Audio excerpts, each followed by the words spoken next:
The bananas, farm the bananas, farm the banana, farm the banana, peel the banana, peel the banana, peel the banana, peel the banana, go bananas, go bananas, go bananas, go bananas.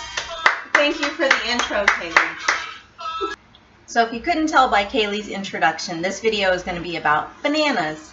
Yesterday when we were at Dylan's, I found a big bunch of bananas, and I told you today I would show you how to dehydrate them.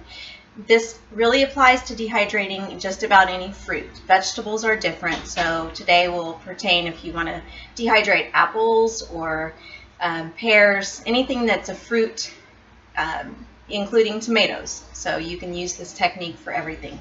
I'm going to show you a little bit and then I'll shut the video off and finish up and show you each step that way. So I'm going to start out with my bananas, and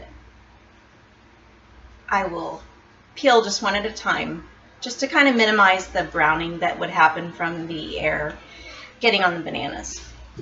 So you will need lemon juice. There's not an exact measurement. I just have a pretty big bottle and I'm going to do quite a bit at one time. So I'm going to pour the lemon juice into a bowl, and you're just going to slice your bananas or your fruit in, I don't know, maybe about that thick, and I'll show you when I'm done.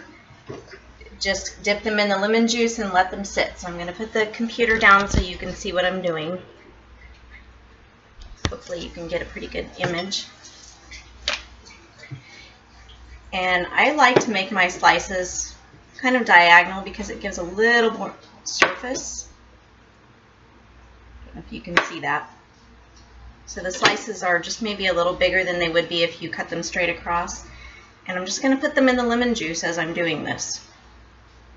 It doesn't have to be exact, but if you want to not have to constantly be changing out your fruit slices on your dehydrator trays, you're going to want to try to keep the slices as uniform as you can. And I'm just going to keep going with this until the bowl is pretty full of slices. Okay, so I'm going to do some work and then I will come back and show you the finished product.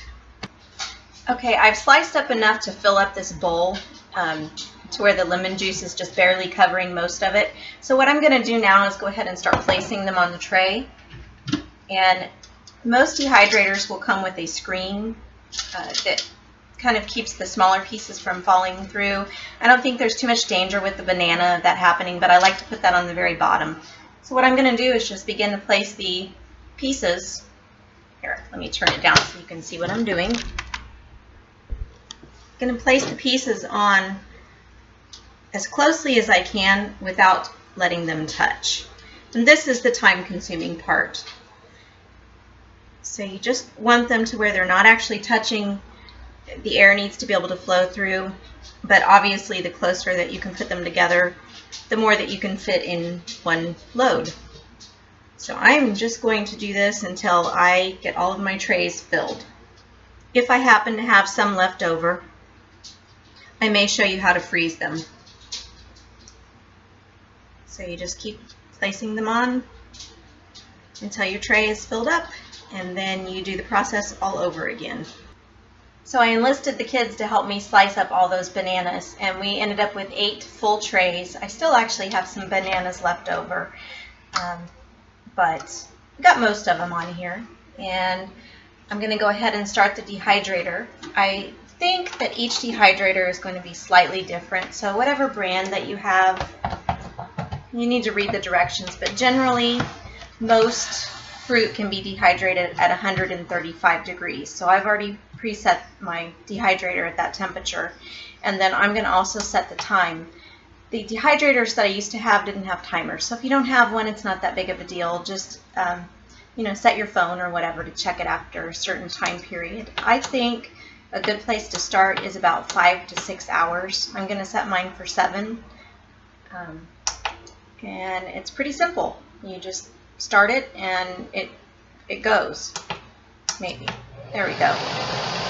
So I will stop the video for now, and then we'll come back in a little bit and let you see the finished product.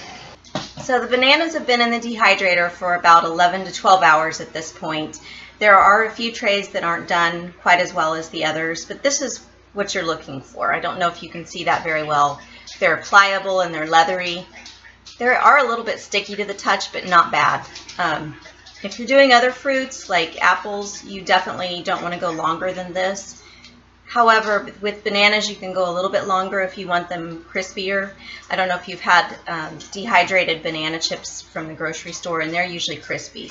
But this is fine to stop at this point. Another way that you can check is you can pull it apart, and if you don't see little beads of perspiration, it's done.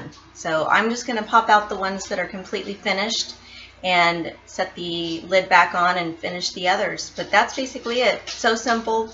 Anyone can do it. You just need a dehydrator and a knife and some lemon juice. And there you have it.